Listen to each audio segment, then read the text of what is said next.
ਸਤਿ ਸ਼੍ਰੀ ਅਕਾਲ ਜੀ। ਅੱਜ ਅਸੀਂ ਤੁਹਾਡੇ ਲਈ ਗੁੜ ਤੇ ਅਦਰਕ ਦੀ ਇੱਕ ਰੈਮੇਡੀ ਲੈ ਕੇ ਆਏ ਜਿਹੜੀ ਕਿ ਖੰਘ ਜਾਂ ਜ਼ੁਕਾਮ ਲਈ ਬਹੁਤ ਫਾਇਦੇਮੰਦ ਹੁੰਦੀ ਹੈ। ਸਭ ਤੋਂ ਪਹਿਲਾਂ ਅਸੀਂ ਇਹਦੇ ਲਈ ਦੇਸੀ ਘਿਓ ਲਵਾਂਗੇ ਕੜਾਈ ਵਿੱਚ, ਉਹਨੂੰ ਕਰਾਂਗੇ ਗਰਮ। ਉਹਦੇ ਵਿੱਚ ਕੱਦੂਕਸ ਕੀਤਾ ਹੋਇਆ ਅਦਰਕ ਪਾ ਦੇਵਾਂਗੇ। ਫਿਰ ਨਾਲ ਹੀ ਅਸੀਂ ਥੋੜ੍ਹਾ ਜਿਹਾ ਗੁੜ ਪਾ ਦੇਵਾਂਗੇ। ਇਹਦੀ ਕੁਆਂਟੀਟੀ ਤੁਸੀਂ ਆਪਣੇ ਹਿਸਾਬ ਨਾਲ ਘਟਾ ਜਾਂ ਵਧਾ ਸਕਦੇ ਹੋ। ਸਾਰੀਆਂ ਚੀਜ਼ਾਂ ਨੂੰ ਅਸੀਂ ਚੰਗੀ ਤਰ੍ਹਾਂ ਮਿਕਸ ਕਰਾਂਗੇ ਪਹਿਲਾਂ, ਫਿਰ ਇਹਨੂੰ ਥੋੜ੍ਹੀ ਦੇਰ ਤੱਕ ਸੌਟੇ ਕਰ ਲਾਂਗੇ ਜਦ ਤੱਕ ਕਿ ਜਿਹੜਾ ਗੁੜ ਹੈ ਉਹ ਚੰਗੀ ਤਰ੍ਹਾਂ ਪਿਘਲ ਨਾ ਜਾਵੇ। ਇਹ ਜਿਹੜੀ ਰੈਮੇਡੀ ਹੈ ਸਾਨੂੰ ਵਿੰਟਰ 'ਚ ਬਹੁਤ ਹੀ ਜ਼ਿਆਦਾ ਹੈਲਪਫੁਲ ਹੁੰਦੀ ਹੈ। ਜਿਵੇਂ ਕਿ ਕਿਸੇ ਨੂੰ ਜ਼ੁਕਾਮ ਜਾਂ ਖਾਂਸੀ ਹੈ, ਕਫ ਕੋਲਡ ਦੀ ਪ੍ਰੋਬਲਮ ਹੈ, ਤਾਂ ਇਹਨੂੰ ਰਾਤੀ ਬਣਾ ਕੇ ਖਾ ਕੇ ਸੋ ਜਾਵੇ, ਉਹਨੂੰ ਕਾਫੀ ਆਰਾਮ ਰਹਿੰਦਾ ਹੈ।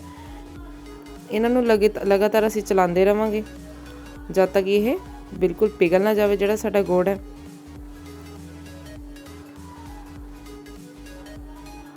ਇਹਨੂੰ ਅਸੀਂ ਐਜ਼ ਅ ਡੈਜ਼ਰਟ ਵੀ ਖਾ ਸਕਦੇ ਹਾਂ, ਮਿਠਾਈ ਦੇ ਤੌਰ 'ਤੇ, ਜਿਵੇਂ ਰੋਟੀ ਖਾਣ ਤੋਂ ਬਾਅਦ ਖਾਂਦੇ ਹਾਂ।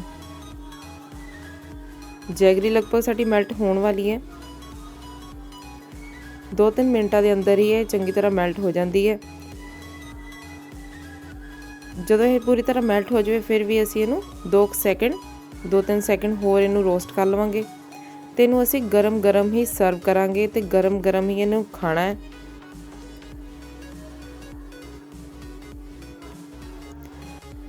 ਇਸ ਤਰ੍ਹਾਂ ਦੀ ਹੋਰ ਵੀਡੀਓਜ਼ ਦੇਖਣ ਲਈ ਸਾਡੇ ਚੈਨਲ ਨੂੰ ਸਬਸਕ੍ਰਾਈਬ ਕਰੋ, ਵੀਡੀਓ ਨੂੰ ਲਾਈਕ ਅਤੇ ਸ਼ੇਅਰ ਕਰਨਾ ਨਾ ਭੁੱਲਿਓ। Thank you for watching.